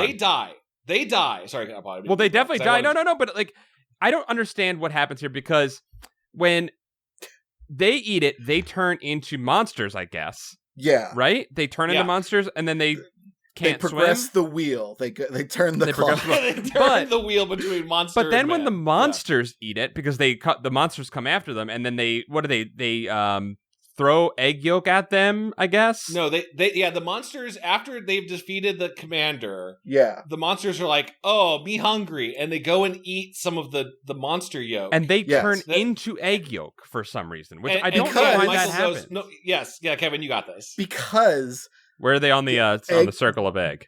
The eggs turn you into what you were. Yeah, so because they started as egg yolk, they turned back to egg yolk. So what did Commander Xanax and exactly? What did they start at? They had to start as egg at some point if they're monsters, right? What came first, the Hardchestie or the egg? Because it turns you into what you were. Because as it's described, they drowned in egg yolk as monsters. It's not described, but presumably somewhere in this. I don't know how big this egg is for 2 human-sized monsters to drown in. Mm-hmm. Also, like it's 12 feet, as Kevin said. An egg is designed to be a thing that people from inside it can kick out, right? Like a living thing can go, "Oh, I'm ready to be alive." What were they growing? The thing inside it should be able to kick out. Yeah, what were they growing in the 12-foot egg? Is the question. But they turned into monsters. Big creepo. Oh, you think it was like a special monster? Yeah, you don't think it was? Oh, okay. It was a rare spawn. Big creepo. If this were a 4-person co-op shooter, it would be the rare spawn that only can spawn once per match. Yep. This would be the raid in Destiny 2. Mm-hmm. Yeah. And I don't know how I'm looking at your egg graph, Kevin, and I'm trying to figure out where they fit into this. All right, so cross out human and put what you were, because the eggs turn you into what you were. So presumably Xanax and Hyborg were originally monsters, but another kind of monster. No, but they had. I guess maybe they're not the same genus as the lizards, but they are, because she turned into. Oh, monster. Here's the problem. There are simply two circles which Kevin has drawn. There's monster human, and then there's monster and fuck monster. And then there's and actually there's probably 3, and then there's monster and alien monster. So the fuck monsters were either egg or fuck monster, and then that's what it was. Yes, they're fuck monsters. No, I'm confused. And eggs. That means what do you mean you're confused? Hyborg and Xanax landed on the planet as what? Monsters? As what they were. Yeah, what they were. What they were. And they're like, great, so I will squat and lay an egg, or I have some sort of biogenetically engineered super weapon unattached to my own race or species that will be these lizard creatures we can hatch, but I need to hatch them. Maybe, but then there'd still be a third form we haven't seen. So Michael goes home. But I'm right, though, that this doesn't make sense. Yes. This book is a waste of time and nothing makes sense. They died. Presumably they died in the yoke. This is the book you said you liked, Chad. You have to like it. You have to like it. You have to approve. Like it. You have to approve of every decision. I do like it. Presumably there is a dunk tank, like my name, size egg that was so solid that 2 human-sized monsters drowned in it, holding each other like Jack and Rose from Titanic. Is your question who laid that egg? Yeah. Oh, a big monster. Sure. Off screen, there was another big monster. I don't know if the monsters were Xanax and Hyborg's original forms. It's confusing. Michael eats the rest of the egg afterwards. He is eating the remains of his dead teachers when he does this. Yes. Yep. Sure does. Gulps it up. I'm a monster! And he gives up his cool monster arms and chest. Mistake. To be normal. Yeah. Big mistake. Big mistake. Big mistake. Huge mistake. But he goes home and has dinner with his parents, and they eat a cake afterwards, and the cake is delicious, and it's from Mrs. Hardchesty, and it was made with some special eggs. Wow.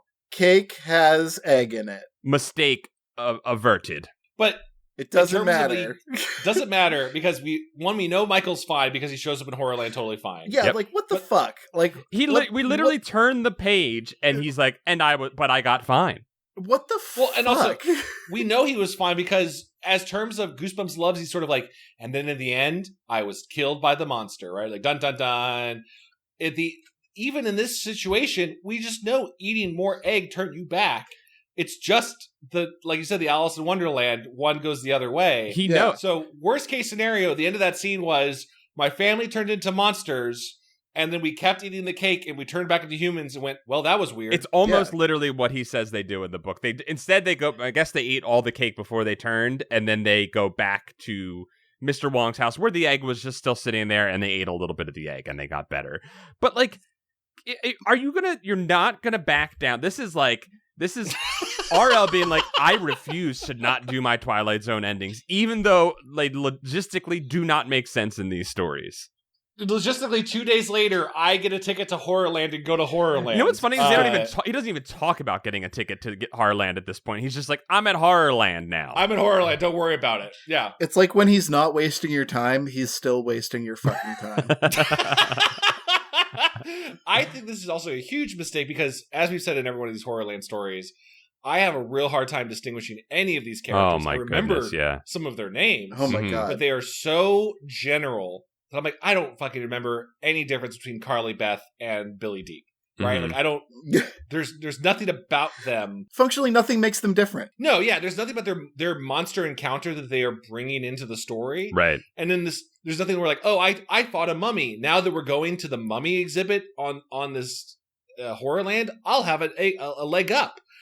There's only there was a chance for this Avengers Infinity War Horrorland story to work out. Where like, well, now they have a Hulk. Because Michael Monroe's there, and Michael knows that he can eat eggs and turn into a monster. Oh my god, he should have made little pills out of the egg, and they had like little popper pills that he could take, and he'd be like, hold these, give me one after I'm done destroying whatever our enemies are. Killing all these fucking horrors, yeah. Hey, what market research did they do where they talked to folks and they're like, what do you like about Goosebumps? Is it is it the scary monsters? Is the gross out? I like the generic children, and I wish they all got to hang out and be generic with each other. And I'd like it if they could try to figure out a puzzle, but do it really poorly. I love Horrorland. You know what my favorite part of Horrorland is? The Bat Barn. It's just a barn with bats. The Bat Barn attack was an incredible ending. Did you get to read it, Chad, or did you just read the recap from this one? What? Why would you call me out like that? Yeah, I read it. Oh, that's right. We always read the books when we're not on the episodes. Yeah, I forgot. Oh, you mean the previous one? Yes. Yeah. And you definitely read this one because you love reading the Horrorland segments. We all do. I every time I'm like, it's gonna fucking work this time. It's gonna hit. Horrorland. This should be cool. Horrorland. The bats are real. Byron doesn't show up. Michael has his lucky dog whistle. He argues with Matt. They fight. Monster police show up. Well, hold on. He uses the dog whistle to drive off the bats. So that's his Captain America shield. We're like, God, thank God Michael's here with his dog whistle. Monster police show up. They run away. They succeeded in running away. Real quick, ACAB, all cops are Byrons. Now, whoa, wait, Byron's supposed to be good. No, right? Byron has done nothing. Yeah, he's done nothing good for these children. He's only gotten them. He gave them trackers, which the enemies used to track them. Well, we don't know that. We don't know who's tracking. I'm not ready right? I'm not ready to believe in Byron. He gave one of the kids, can't remember which one, a magic credit card that lets you win games and open dours. And open doors. That's really important. Mm-hmm. And it seems like they're kind of glossing over what Byron wants you to do. Mm-hmm. We talk about the fact that after they run away from the cops, the Horrorland cops, which they also we don't know what they could do to us. I guess just bash your heads in with bats. Yeah. They go back to their hotel rooms. They go back. They regroup. But yep. They have hotel rooms. Yeah, they do. They've always had hotel rooms at the Stagger Inn. What? Have you not been reading these, Chad? Have you been reading these? They don't like. Oh, let's turn back into our room for a short nap. I think they literally always go back. That. Yeah, they actually had a dinner. Actually, Chad, the last one they had a dinner. They went to a dinner together.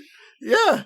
I don't remember that. The first one takes place primarily in the hotel because Carly Beth's parents disappear from the hotel. I guess I just didn't clock that they were in the Stagger Inn. The Stagger. I mean, I know they called out the Stagger Inn a bunch of times. In my mind, there's something about it's like going into the Resident Evil safe room kind of thing of the hotel feels like it's safe. Man, Resident Evil really left an impact on your soul, didn't it? Yeah, it makes sense. The world makes sense. There's a room with a typewriter, and Mr. X can't get in there while you're in there.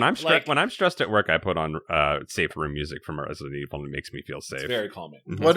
What if there was a small kid hidden among the other VIP kids, and they're like, "Hey, the small kid hasn't said anything in a while."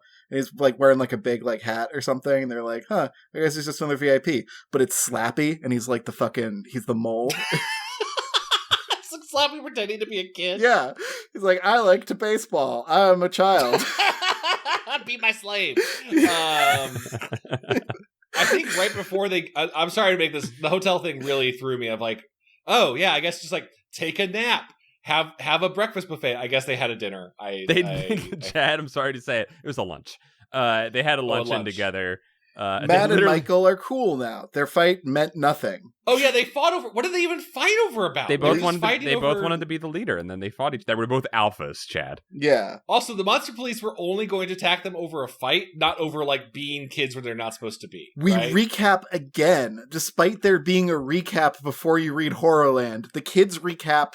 They constantly need to recap. Well, because here's the thing. There are so many mechanics and elements being thrown at you constantly. This is like a WarioWare game if the mechanics didn't disappear after each game, if they just kept stacking upon each other and you were supposed to remember all of them. This is the dumbest people you've ever met trying to get through a Dungeons and Dragons module. Yeah. Yeah, so speaking of dumbest people you ever met, so they are around this fight. They are recapping what they've seen and talking about a vision they've seen of two of the kids, forget which ones, on a carousel on flames. Yep. They have seen on the map where that carousel is. They ignore that. They also go, we lost a friend in mirrors. I know mirrors are supposed to be a thing. Mirrors are supposed to be important. Literally, the sentence before this, they talk about how nearby an attraction is a hall of mirrors. Yeah. And they just forget about it and then go hunting for other mirrors around the hotel. Molly and Brittany got sucked into a mirror. Did they just forget about that one? Like, not the kids. Did the monsters, the horrors, just forget to put that one away? Why was that one hanging out? Michael finds a robot warehouse. Yo, he goes into the caves and he finds a robot, and then he's like, oh, there's gotta be internet down there. Yeah, there's robots. My dog whistle senses are going off. There's gotta be computers down here. I feel like these are written like RL would get up in the morning and be like, time to write the morning pages, and he would just get up and he would just write whatever dream logic thoughts came into his mind, and then was just like, good enough, ship it off to Scholastic. and they just went with it. He runs into an 8-foot horror named Boomer or something. I don't know. There's they go back to the hotel because I guess we're going back to the safe room, and he tries to go on the internet and he can't do it. Then he goes back to the robot warehouse or whatever. And he finds... What was Boomer's deal? He was like, I don't like mirrors? Don't be here. Or was Boomer at the front desk being like, I don't like mirrors? Yeah, I think he was like, oh, he like insults him. It's like one of those like restaurants where they razz you. He's like, yeah, Dick's Last Resort. Look at a mirror, your face will break it. Uh-huh. That's Horrorland. That's the thing. Oh my god, Horrorland is Dick's Last Resort. Wow, I didn't realize it. Do you think RL gets lunch every day at Dick's Last Resort? He thinks I think he goes to Fuddruckers and just sits there as a train runs by him. Why aren't they being mean to me? Why are they being mean to me here? I buy every day. I give them a job application every day because I think I could roast with the best of them. We get some important lore here. Kevin, please. Kit Katzman from the 1970s attempted to start a park called Horrorland, and he failed because he was stupid. But before that, in the 1950s, there was a park called Panic Park, and we have no information on that. That's literally all the lore, is that there were two parks. How did he fail? Yeah, it's running and extremely successul, seemingly. What? Horrorland? Horrorland, yeah. Is it successsul? How are they making money? That's true. The only very first Horrorland. Maybe the very first. No, pretty much that. Okay, that one there they did pay to get inside, but every other one has been a kid that has been presented with free tickets. So you're right; they are just giving away entrance to the park. Guys, you're forgetting the money. Horrorland doesn't make the money. At the end of the first Horrorland book, we learned that Horrorland is a setup for monster TV's Impractical Jokers. Oh, that's right. That's right. They film everything for entertainment on TV. So there have been 4 Horrorlands at this point. That going backwards in time, there's the Horrorland that we're currently in, the Horrorland Neo. Mm-hmm. There's the Horrorland reboot in the 90s. There's the true Horrorland from the 70s, and then there's Panic Park from the 50s. Yeah. Oh, so we're learning the 70s one is not this one? That one just failed, and this is a remake of it? Kit Katzman went insane, and he said, I'm going to make a Freddy Fazbear or some shit. Oh my god. Ario really missed out on the Five Nights at Freddy's. He was so close. He was right there. So close. He just needed some more animatronics. There's a robot here. He just needed a couple more animatronics that people really weirdly do you think he keeps himself up at night thinking about how he just missed that? Their asses get found again as the tracking token that the goth girl had goes off, and they're like, Kevin's disdain for the story. I treasure Kevin's ability to just truck through this and get it done. Do you think RL played Five Nights at Freddy's? I gotta see what this is all about. Oh no, Foxy's coming to get me. Oh no. Foxy's making me feel things. I can't balance the battery drains so fast here. How am I supposed to I can't keep all the doors closed. Hello, Tim Jacobus. Can you draw me some Foxy art? There are gorilla creatures.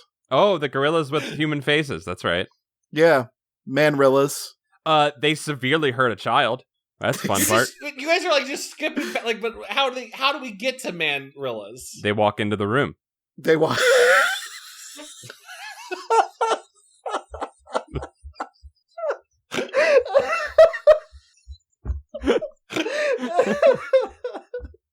That's literally what happens.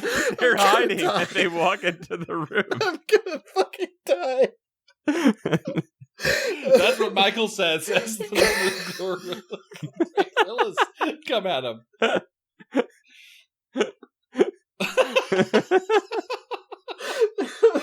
Why do we even care why there's gorilla creatures in this?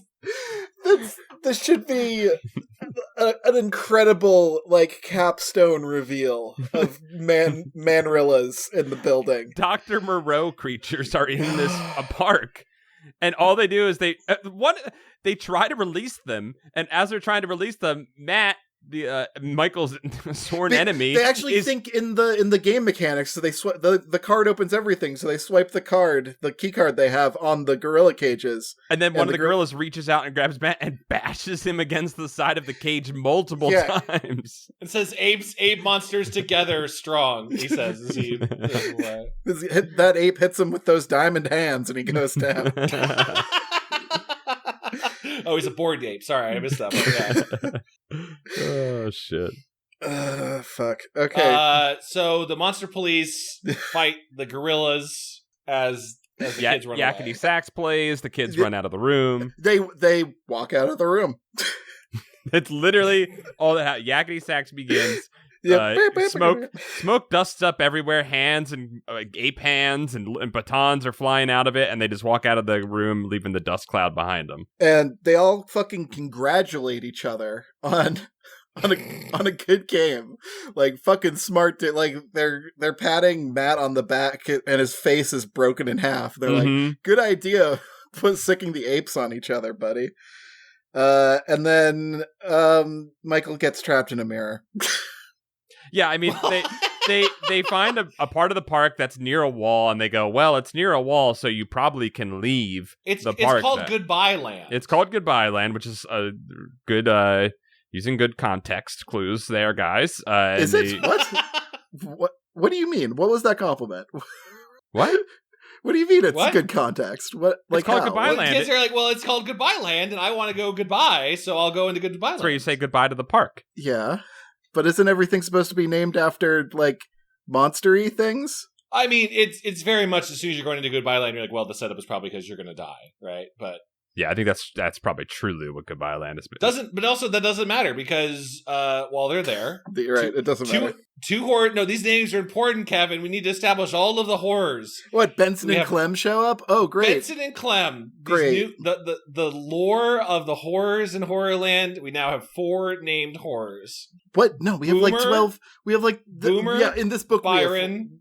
In this chapter, we have 4 named horrors, but there are like a dozen horrors. These are the only ones we. I mean, but we never met their names. Yes, we do. They all have name tags. They all have name. Look up list of horrors in Horrorland. They do actually. They all have name tags, Chad, and they're all the most generic shit in the entire world. There's like Jason the Horror. Boomer. And then one of the horrors approaches Michael with his badge covered, and he is about to commit a police crime on him. He has this police camera covered, so you can't see what he's doing. And he warns him not to leave. He pulls Michael. He pulls Michael away from Benson and Clem, who have found him. And then he gives him a mirror. And then he gets sucked in the mirror. And Michael is sucked into the mirror, and he reawakens, and he's in Panic Park. And that's that. Panic Park is in the mirror realm. And that is the book. My Friends Call Me Monster. I think I kind of like this one still. Because I think the egg horror, as dumb as the logic was, despite Kevin's really good graph, I think there's something kind of fun in like visceral reactions to eating egg yolk and transforming, and like there's good gross out humor in this one. I will agree with that. Yeah, I think Chad, you won me over to that, like watching the egg hatch portion. I think you're right. That is where I was feeling what I was meant to feel in a horror story. Like it was a Junji Ito sort of like horror type thing. That part was legitimately good. The chaff that surrounds it. The chaff and the almost nihilistic tone of this one of nothing really mattering. It's really wild because it almost feels like when RL is writing the first half of these books, he's like, it doesn't matter. You just have to get through and get this kid to Horrorland. And that's what it feels like that for that portion. And then he gets to Horrorland and it's like, it doesn't matter. You just have to get him into the next part of Horrorland, and we'll get to the next story and we'll be good. I could feel him writing to his deadlines every single one of these books.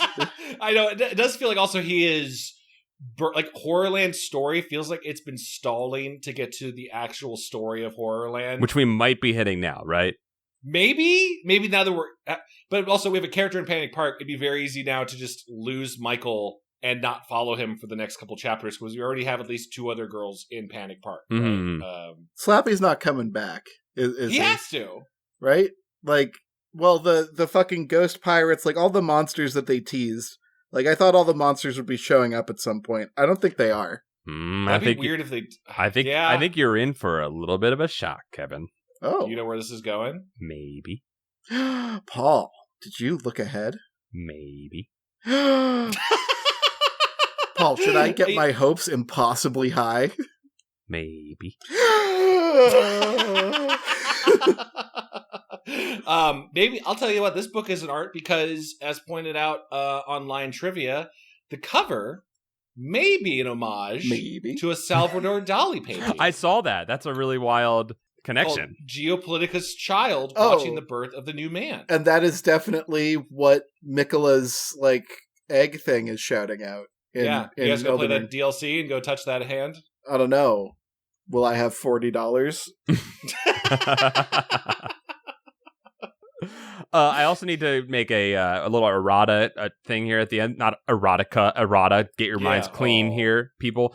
I said that was the German cover. It was the Danish cover. So I'm sorry, Danes, for not knowing that you're... Danes. Yet another slight against the Danes. The Danes are always taking...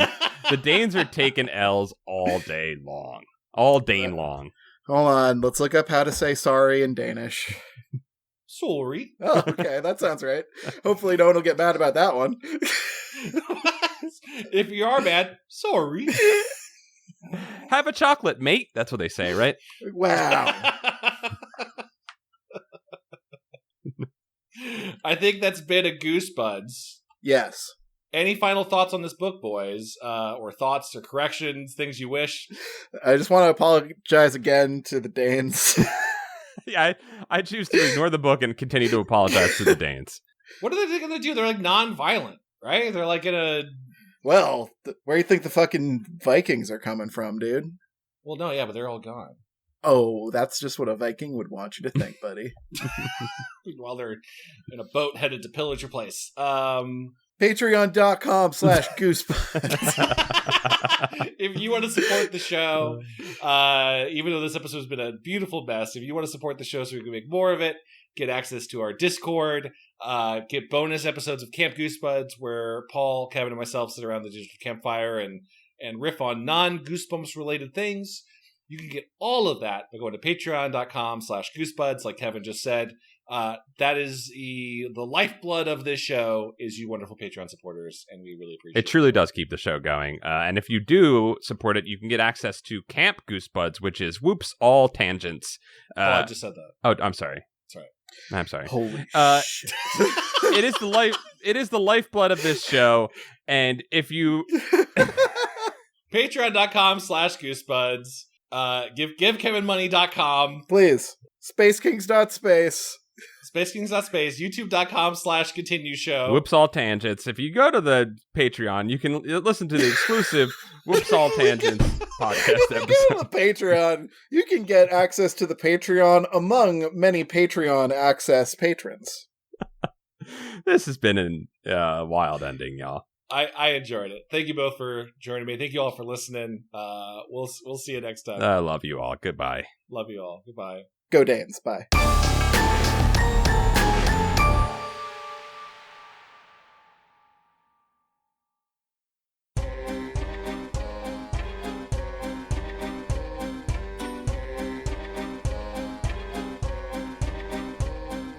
This episode of Goosebuds is brought to you by our wonderful Patreon supporters, including those special, beloved folks in the Book of Names. The Book of Names. Starting with Stefan Jive Turkey Kuwabara, Low Belly Hate Me, Hollis Hornbeak, Nathan Dozal, Mike Lanteri, Mickey C, Michael McDowell, Hey Josh Rob, Cameron Murphy Audio, Buddy Morrill, Mel Dipson, Ailcade, Afsheen, Dango Twists, Zenticles, Stealth, a beautifully fleshed skeleton Bates, Robert Moon, Brian Wells, Jason Crooker, Miguel Pardo, John Keaty, Clay Castle, Calf, The Juggalobalist. Rite Aid sucks and bring back Paranoia Shop. Not gonna happen.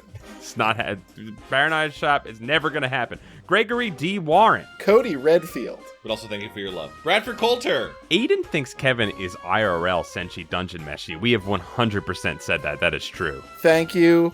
That means so much to hear. It really does. Thank you. Jar Jar Slings. Chosen One, Leviathan, Up and Champ. Jonas Engman, the John D. and Catherine T. MacArthur Foundation, Carl. Anthony Mulberry, Yanni Marco Vina, Elusive Koala. Christian Van Skeever, Brooke X, Jesus Christ. Jeremy Lowe, Brian Hobgood, Zach Connor. Patreon_donator, yo, Joe Spooky Digital Ghost Tierney, Tom Whitham. Lord Cornwallis, Andrew Jadzik saw the entity making flirty eyes at maybe one of the other hosts. Uh-oh. Not me, Wedding bells? Murphy P. Carson Birkenbean, Tevin Ticklebean Wolf ATF. Whoa. Alcohol and Tobacco Foundation Wolf. That's cool as hell. all-terrain fucker, Yeah, Shaman. Yeah, wolves are all-terrain fuckers, though. You know what I'm saying? Yeah, man. You're making sense. They fuck everywhere. Rushy Glenn, Wiggle it. Luke LaFountain. Matt McClellan, Chip Handsome. Tanya Turtle. Juan Jalapena, Timothy Misodulakis. Keith Halcrow. Clay McCarty, Ham_boat. The Crowfens, but seasonal. Raymond Hernandez, Matthew Sutton. John Barber. Jeff Coffey, Sarah Kemp. Kelsey Kinnaman. Russell Castberg, Xavier Jimenez Castillo. Scotty Pippen. Chris Butrikis, Tobias Clark. Flubbly. Nice. Jonas Blotterman, Dungeon Kappa. Zach Ware. Lip Duck. In the ice, part of the ice, till melt do us part. Oh my god, that's part of the marriage vows. Yeah. I'm so emotional. Meet Virginia. Alex Moon, the robotic dog. Paul Grasso. Joe, regular name. Scott. Estamina, Lord of Paul's Pants. Chris Late Night with a spooky donger Nelson. Streak. Kieran McNamara. Diet soda. Luke Noodles. It was a short, fast lamb. Yeah, we have that peak limiter on your voice now that cuts you off. Lamb. Zambambino. I feel like that's Chad trying to tell us we're about to hit a lamb in a speeding car. Lamb. Lamb. It's too late. Jackie L.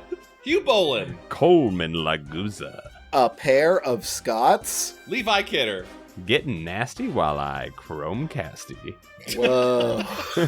David Gray.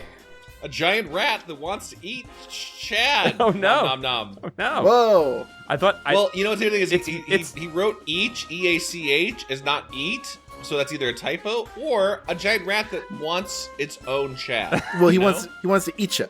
I read it. See, I thought it was maybe a typo, and I thought it was missing a T and wanted to say wants to teach Chad. Nom nom nom. Oh. Nom nom nom. Oh, teach me your ways, giant rat. How to eat like a rat. Jonas Enevoldsen. Matthew Bertado. Teach me how to make a nest out of cardboard. Bryce Fury. Nathan Remick. Need more kimchi. Lee Wood. Some of Chad's bird friends agree with Kevin. Celesta is fun. I've never heard of that game. Yeah. Celesta. What do you mean you've never heard of that game? I'm always talking about Celesta. Ma, the meatloaf. What's Celesta? Celeste, is that a drink? Joe Gorman. Burgers, polyamorous entity marriage. Why is everyone trying to marry the entity? This is bad, y'all. It's wedding season, boys. Read Stubendeek. It's also wedding season because we're turning the ice to water. Whoa. Oh! But no. Nicholas Maloney. Andre Villanueva. Tiffany Lee. Joey Evans. Eric Horowitz. Thomas Jancis. Mutant Astronaut. Lucretia McEvil. Carewise Gamgee. Henry Torbert. Cameron Hansen. A wild swaggy YOLO Squire appears. Boner Guard Epsilon Hamilton, a.k.a. Hambone, host of Radio Bonaire. Adam Knapp. The Deadly Bulb. Generally depressing. Logan Derby. Chick. Brad Schmelzer. Ben Bohan. Callum Mr. Misfire West. Mandy Nasty. Patreon is Borkin. Yoplin. Tacky Tammy. Philip Reynolds. Germ Juice. Calamity Carl. More and more of our Goosebuds are becoming just Garbage Pail Kid names. I was on Calamity Carl's podcast. Oh, hi. Hey, what's up, Calamity Carl? Hi, Carl. Hey. Nick Johnson. Nate G. Oh, I'm so glad I get to say this. Sonic is the perfect artistic creation. Quote, Chad Quandt. Couldn't have been more appropriate. Scott Wable. Making that a quote makes it sound more correct than It really is. does. Ryan R. It Davis. is correct. It's correctly something Chad has said before. Yes, that is correct. He's like the Fibonacci spiral. He's perfect. Ryan Carroll. Dog. Megan McCormick Mason. Ninja Breadman. Llama Lad. Helodicus Frenchland. Greg Musto. Dr. Diarrhea. That is a garbage pail kid. Yep. I feel. Aaron Lord. Dr. Chocula. Sprinkle Buns. Robotarina. Hi, first time, long time. SSJ Trogdor. Ollie Suds. Oily Suds. Oily Suds. Oily Suds. I did Oily. fucking double take on that one. It's not Ollie Suds, it's Oily Suds. Also a Garbage Pail Kid name. Mike Hart. Mike Spaghetti Jones. Gulliver. Cassandra Harris. Some people call me Maurice. Those people are wrong. Woo, woo. Right, guys? Kira and Brian are big fans. And then Big Nick Lane. Blake Caven. Love the big corner. Dan Antonio. Willem Dafoe made shepherd's pie just for Geesebuds. Uh-huh. Jeez. Farrah. Earring. Saugity Newspapers. John W. Dakota Camp. Chris Kulik. Quest humbly asks whoever reads this for a goblin to grade. Quest, here's the thing, I've killed all the goblins. Oh no. No! What? I decided the goblins need to be exterminated. Genocide is bad, Chad. Been reading Wow. Goblin Slayer. There's nothing wrong with that book whatsoever. Absolutely nothing problematic. And I've just decided to exterminate all the goblins. Wow. Well, give him a gremlin. No. Oh, Jesus. No. Hard line. Chad, Hardline Quandt. Postmaster. Cole Gleason. Chris Gerdo. Saturn Video. Michael Malloy. Jesse Boggs. I need my rhythm, guys. We're in the rhythm now. Kyle O'Neill. Kiwi of Lerv. Time eats flesh. Fuck. Is that the thing from True Detective Season 1 that he says? Wunderskin. Wonderskin is not eaten by time. It is No. immune to It lives outside of time. This is the flesh corner because now we have Tanya Hide. Whoa! Kit Bush. Brony_Danza. Anthony Stoker. Sierra Sin. Back in the skin corner with Wunderskin 2. Second Skin Max, the sarcophagus boy. Open up. Yover the Moon. Doglips_Kajoyan. Dennis Wright. Dennis is derived from Dionysus. Who loved skin. Number one Celasta fan confirms he isn't Kevin, but is in fact Phil Hamill, the science camel. God, I wish someone would fill me in on what Celasta is. We've got 3 whole people playing Celeste. Cameron Ganzeveld, I'm going to editorialize this one, hasn't heard of Celasta and would love for someone to fill them in on what it is. Whoa. If only there was a game with subpar dwarf designs. Yeah, it's Baldur's Gate 4 is what Celasta is. Damn. Oh, come on. It's Baldur's Gate's 2.5 or Baldur's Gate 358 over 2 days. And we wonder why this segment gets longer and longer every month. Skeet door. Skeet door. Skeet door. Rat IRL. Hurt, a.k.a. cyberbully. Matt Septor. Greg and his Gregorian chanting army of metal monks pledge their shred to Kevin. Wow, thank That's you, cool. Greg and Gregorian chanting army metal monks pledging their shred to me. Now, Kevin, you might have Greg and his Gregorian chanting army of metal monks pledging their shred to you, but you don't have Blarman. I'll never have Blarman. Starship 9? Logan Kilgus. Creature of the office, Bosferatu. B! S. Odin's eye hole. Jeff Big Baby and his wife Not a Big Baby. Taraku, the thing that goes doink in the anime. Canadian Ghoul. Spencer Y. Greb Bobix. The Strays. Problem Child 2 on DVD. It's like the Solasta of movies. Rest in peace, Gilbert Gottfried. Captain Billy Beard Byers. I'm going to make a gamble right now. If there's one more mention of Solasta in these last 50 names, I will buy Solasta today, even though I don't know what it is. You're going to full price buy Solasta? Full price buy madman. You Solasta. swear you didn't look ahead on the book of I names. did not look ahead. It may happen. LOD, pray for me. I think Paul is safe. Clint Deerking. Agents Biscuitonic. Nelson. Kumquat Behavior Podcast. Edgar Crassus. 3 a.m. sleep. Smellodies. Ben Flulios Sayer. I was waiting for how that was going to be said. Angelo Edward Longton Santone. Spencer Leith Johnston. Caleb Snyder summons a skeleton with sunglasses. That's a cool skeleton. Sketeltetelteton.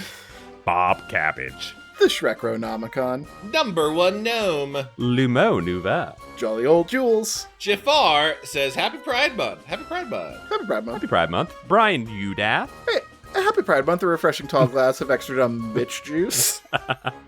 Clumps. Geesh. The sound effects corner. Seal Stine is back on his bullshit again. God help me. Taylor Garofalo. MC Wright. Justin. Tig Ass Biddies 007. I don't know why that one got me this month. Nintendo 60 jorts. Jaybird. Daniel Hirschberger.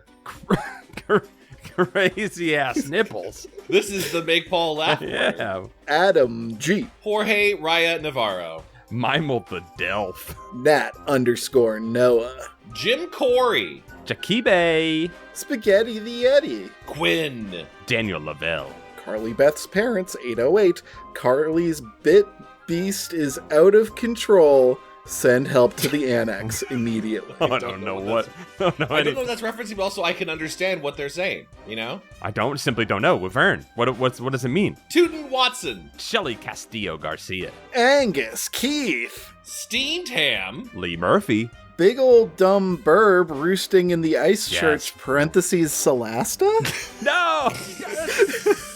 We need an arbiter. We need an outside arbiter to come in. No, it needs to be actually written in the document. It has Got to it. be. You're right. It can't You're be right, guys. implied. You're right. It needs to be written in the document for it to happen.